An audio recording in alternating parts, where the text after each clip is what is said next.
फिर मैं अगली शाम को उस ज्योतिषी बाबा के यहाँ रहने के लिए आ गई। मेरी यह हार्दिक इच्छा थी कि मैं ये जानूं कि कर्मकांड के जानकार लोग कैसे होते हैं, दूसरों को उपदेश देने वाले खुद उसका पालन कितना करते हैं। ज्योतिषी बाबा ने कहा, आप बाथरूम में जाकर नहा धोकर पवित्र हो जाए, फिर हम कुछ ध्यान योग की बातें करेंगे। दिल में नहाने चली गई। कोई 20 मिनट जब बाथरूम से निकली तो देखा ज्योतिषी बाबा सिर्फ लंगोट पहने बैठा ध्यान मग्न है। मेरे पैरों की आहट से उसकी आंखें तुरंत ही खुल गई। वह मुस्करा कर बोला, आप भी वस्त्र उतार ध्यान मग्न हो जाए। ये सुनते ही मैं आश्चर्य से बोली, क्यों, वस्त्र उतारना क्या बहुत ही जरूरी है? ध्यान में तो ऐसे भी बैठा जा सकता है। मेरा नाम नेहा है। जब मैं सड़क पर आई तो ठंडी और ताजी हवा के स्पर्श मात्र से ही मुस्करा पड़ी। तभी मेरी नज़र एक ज्योतिष बाबा केंद्र पर पड़ी तो वहां जाने से मैं खुद को रोक न सकी। अपने आप ही मेरे कदम उधर बढ़ गए। मैंने देखा वहां भीड़ नहीं थी। वैसे तो ज्योतिष बाबा पर मुझे विश्वास नहीं था, पर अब थोड़ा थोड़ा यकीन होने लगा था। मेरे ख्याल से व्यक्ति ज्योतिष बाबा, ईश्वर, मंदिर आदि पर तभी विश्वास करता है जब उसके सामने अपनी रक्षा का कोई अन्य उपाय नहीं होता है। वह चारों तरफ से निराश हो जाता है। मेरी स्थिति कुछ ऐसी ही थी। ईश्वर के प्रति अगाध प्रेम मन में उमड़ आया था। जैसे ही मैं उस ज्योतिष बाबा केंद्र में दाखिल हुई, ज्योतिषी बाबा मुस्करा कर बोला, आइए आइए, मैं देख रहा हूं आपका जीवन काफी मुसीबतों से गुजर रहा है। ज्योतिष बाबा के प्रति मेरी श्रद्धा और भी बढ़ गई। कोई जान न पहचान और मुझे देखते ही उसने सच्चाई बता दी थी। मैंने कहा, बाबा जी, क्या हाथ की रेखा भी देखते हैं आप? मैं सिर्फ हाथ ही नहीं बल्कि मस्तक की रेखाएं भी देखता हूँ। आपके मस्तक की रेखाएं बता रही हैं कि आपका दैहिक संबंध अनेक पुरुषों से रहा है। पहले आपको इसमें रुचि थी पर अब नहीं है। आप चरित्र की ठीक नहीं हैं पर मन की बहुत अच्छी हैं। ज्योतिषी बाबा के ये कहते ही मैंने हाथ उसके आगे बढ़ा दिया। बाबा जी, आप तो मेरे बारे में बहुत कुछ जानते हैं। हस्त रेखाओं पर नजर डालते हुए ज्योतिष बाबा बोला, आपके हाथ से कई लोगों का खून हुआ है, लेकिन इसमें आपका कोई दोष नहीं रहा है। आपने जानबूझकर वे खून नहीं किए, बल्कि दूसरों की भलाई के लिए आपने कत्ल किए हैं। आप पर मुकदमा चल रहा है। पुलिस आपके पीछे पड़ी है। पुलिस आपको पकड़ने में जल्दी ही सफल होगी। आप किसी एक जगह टिक कर रहने वाली औरत नहीं हैं। ज्योतिष बाबा इतना कहकर मुझे एकटक घूरने लगा। फिर कहने लगा, आपका पूरा जीवन संघर्षों की भेंट चढ़ जाएगा। आपका अंत कैसे होगा यह मैं नहीं बता सकता, क्योंकि यह मेरे पेशे के खिलाफ है। ज्योतिषी बाबा चुप हो गया। मैं भी इससे अधिक कुछ जानना नहीं चाहती थी। जो भविष्य के गर्भ में था उसको जान लेने के बाद तो जीवन सार्थकता ही समाप्त हो जाती है। कुछ तो रहस्य व्यक्ति के सामने होने ही चाहिए। रहस्य, रोमांच, रोमांस ही तो जीवन है। मैंने पंडित बाबा जी को 500 रुपए दिए और ज्योतिष केंद्र से जाने के लिए उठ खड़ी हुई, तभी बाबा जी ने टोक दिया। मुझे पूछना तो नहीं चाहिए, लेकिन क्या करूं, आदत से मजबूर हूं। क्या आप इसी शहर की रहने वाली है? और कौन कौन है आपके परिवार में? हाँ, मैं पिछले 2 सप्ताह से इसी शहर में हैं। मेरे परिवार में कोई नहीं है। मैं ज्योतिष बाबा से नफरत करती थी, पर यह विद्या कितनी अमूल्य है। अच्छा, मैं फिर को मिलूंगी। इतना कहकर मैं जैसे ही दरवाजे की ओर बढ़ी, वह ज्योतिषी बाबा भी मेरे पीछे हो लिया। मैंने मुड़कर कहा, आप क्यों कष्ट कर रहे हैं?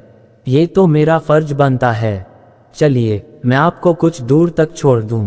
आप इतनी खूबसूरत हैं कि कौन नहीं आपके साथ कुछ पल बिताना चाहेगा।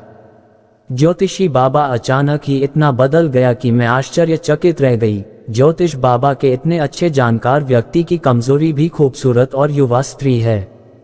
मैं यही सोचती हुई बोली, बाबा जी, पराई स्त्री की प्रशंसा करना ठीक नहीं, ये तो आपको मालूम ही होगा। आप लौट जाए। आप तो बुरा मान गई। जो चीज सुंदर होगी उसी की तो प्रशंसा की जाएगी। देखिए, मैं अपनी पत्नी से अलग रह रहा हूँ। आपका इस संसार में कोई है नहीं, फिर हम दोनों साथ क्यों न रहें? ज्योतिषी बाबा ये कहते कहते मेरे काफी नजदीक आ गया था। मैं सोच रही थी, ये ज्योतिषी बाबा सच ही कह रहा है। साथ साथ रहने में बुरा ही क्या है। ज्योतिषी बाबा अकेलेपन से शायद ऊब गया है। मैं भी भाग दौड़ की इस जिंदगी से परेशान हो गई हूँ। ये तो मेरे अज्ञातवास का समय है। वैसे भी मेरा अधिकांश समय अयाश और विलासी मर्दों के साथ गुजरा है। जब मैं एक ज्ञानी पुरुष के साथ रहेंगी तो शायद जीवन का अर्थ समझ में आ जाए।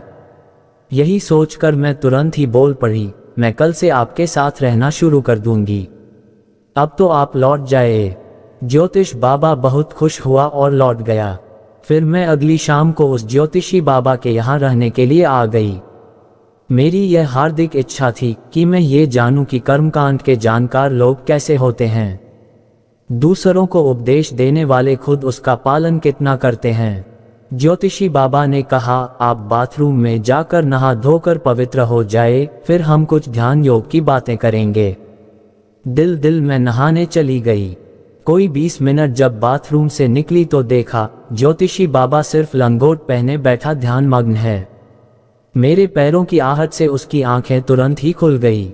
वह मुस्करा कर बोला, आप भी वस्त्र उतार ध्यान मग्न हो जाए। ये सुनते ही मैं आश्चर्य से बोली, क्यों, वस्त्र उतारना क्या बहुत ही जरूरी है?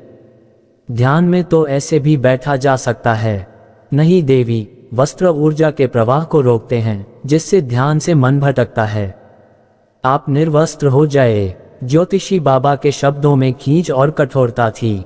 मैं थोड़ी तल्ख आवाज में बोली, बाबा जी, मैं देख रही हूँ आपका ध्यान में मन भटक गया है। आप ध्यान में लीन नहीं हो पा रहे हैं।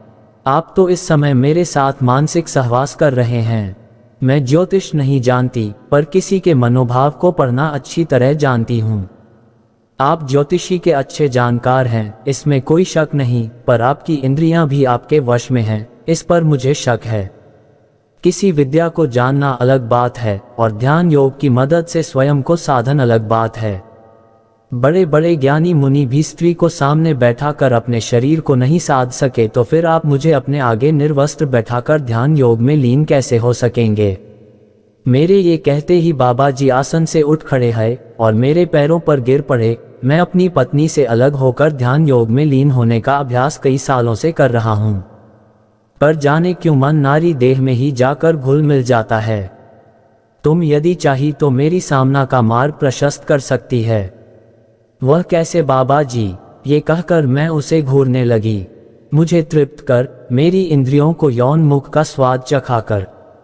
तुम मेरे भटकाव को रोक सकती हो, लेकिन मैं ही इसका माध्यम क्यों बनूं? आप शादीशुदा हैं, अपनी पत्नी को इसका माध्यम क्यों नहीं बनाते? वह कुरूप है और कुरूपता से मुझे नफरत है। मुझे तो तुम जैसी सेक्सी और खूबसूरत युवा स्त्री की तलाश है।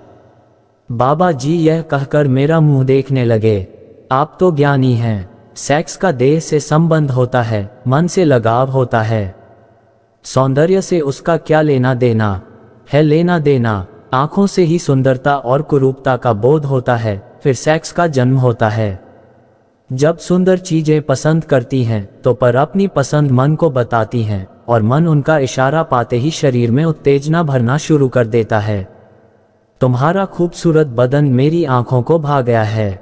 मेरा मन पिघल रहा है और शरीर में उत्तेजना, एक अजीब सी गुदगुदी भर रही है। क्या मुझ में कोई कमी है जो तुम मुझसे यौन संबंध बनाने में सहम रही हो? बाबा जी के इतना कहते ही मेरी नजर अचानक ही सामने वाले कमरे की ओर चली गई। बाबा जी तिल मिलाते हुए उठे और उस कमरे का दरवाजा बंद कर दिया। मेरी खोजी निगाहें न जाने क्यों बार बार उधर ही जाना पसंद कर रही थीं। पुरुषों के साथ रहते हुए कई साल हो गए थे। उनके अनेकों रंग मुझे देखने को मिले थे। बाबा जी भी तो पुरुष ही थे। उन पर मेरा शक करना स्वाभाविक था। मैंने अपनी कमर पर हाथ फेरा। चाकू सही सलामत था। मैं बुदबुदाई, आखिर उस कमरे में ऐसा क्या है जो बाबा जी ने उठकर दरवाजा बंद कर दिया? यह बाबा जानकार तो है, पर इसके साथ ही खतरनाक भी लगता है। मुझे उस कमरे में जाकर देखना चाहिए कि वहां ऐसा क्या है जिसे यह बाबा मुझसे छिपाना चाहता है। और यही सोचती हुई मैं उस कमरे की ओर बढ़ गई। बाबा जी ने उठकर मेरी बांह पकड़ ली। उस कमरे में जाने की कोशिश न करो। वहाँ बैठकर मैं तंत्र विद्या की साधना करता हूँ। मैं उस कमरे में अवश्य जाऊंगी। आप मेरा हाथ छोड़ दीजिए। मैंने विरोध करते हुए कहा तो बाबा जी पसीना पोंछने लगे और गुस्सा करते हुए बोले, मैं ज्योतिषी के साथ साथ एक तांत्रिक भी हूँ। तुम्हें चाहूँ तो तुम्हें तबाह कर सकता हूँ। आप मुझे तबाह करेंगे। ये करते हैं मैंने कमर से चाकू खींच लिया और उनकी तरफ तानते हुए कहा, सारा तंत्र मंत्र यहाँ आकर खत्म हो जाता है। मेरा रास्ता रोकने की कोशिश की तो तुम्हारा भी वही अंजाम होगा जो मेरे जीवन में आने वाले अन्य पुरुषों का हुआ है। ये कहकर मैं कमरे में आ गई। अंदर घुसते ही मेरी नाक दुर्गंध से भर गई, जैसे मैं किसी मुर्दाघर में घुस आई हूँ। मैंने कमरे में चारों तरफ नजरें दौड़ाई तो एक प्लेट में मांस के टुकड़े दिखाई दे गए। मुझे आश्चर्य हुआ, एक बाबा और शास्त्रों का ज्ञाता बाबा मांस भी खाता है। जरूर यहाँ किसी की लाश छुपाकर रखी गई है। तभी मैं कमरे के एक कोने में एक स्त्री की लाश देखकर चीख पड़ी। उसकी कमर के नीचे का हिस्सा कटा हुआ था। शायद प्लेट में रखा मांस उसी लाश का था। मैं बाहर आकर बोली, ढोंगी बाबा सच सच बता, वह लाश किसकी है? तेरा उससे क्या रिश्ता था? तुमने झूठ बोलने की कोशिश की तो चाकू तेरी खोपड़ी में उतार दूंगी। ये कहते हुए मैंने उसकी खोपड़ी पर चाकू टिका दिया। बाबा थर थर कांप रहा था। कांप भी तो गुस्से से मैं भी रही थी। बाबा सूखे होंठों पर जीभ फेरते हुए बोला, वह लाश मेरी पत्नी की है। मैंने उसे जान से मार दिया है ताकि उसे मांस तंत्र विद्या की साधना में इस्तेमाल कर सकूं। मैं उसका मांस खाने के बाद तंत्र विद्या की साधना करता हूं। ढोंगी तांत्रिक बाबा, कोई भी विद्या पवित्र होती है, उसका अपवित्रता से कोई रिश्ता नहीं होता है। तुमने अपनी पत्नी को इसलिए मार दिया कि तू दुनिया का महान तांत्रिक बन जाएगा। तू तांत्रिक बनकर किसका कल्याण करना चाहता है? अपना, समाज का, या फिर अपने पुरुष अहंकार? मैं बोल भी रही थी और क्रोध के मारे थर थर कांप रही थी। इतना करुण और विभत्स दृश्य मैंने अपने जीवन में नहीं देखा था। आज भी पढ़े लिखे बुद्धिजीवी लोग तंत्र साधना के नाम पर अपनी पत्नी तक का भी कत्ल करने में संकोच नहीं करते हैं।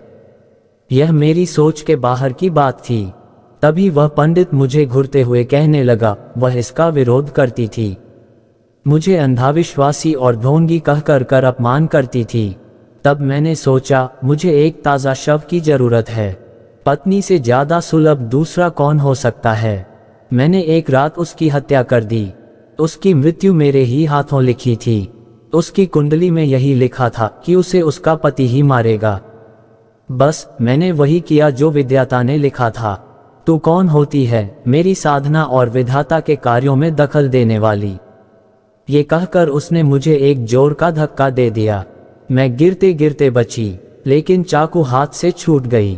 बाबा बड़ी फुर्ती से चाकू की ओर झुका, पर मैंने आगे बढ़कर चाकू पांव से दबा दिया और मैंने भी उसे एक जोर का धक्का दे मारा। बाबा धड़ाम से फर्श पर चारों खाने गिरा। इतने में मैंने चाकू उठा लिया और उसे प्यार से चूमा, फिर पूरा चाकू उसके सीने में उतार दी। आज मैंने एक ऐसे व्यक्ति का कत्ल किया था जो समाज को ढोंग और तंत्र के नाम पर दीमक की तरह चाट रहा था।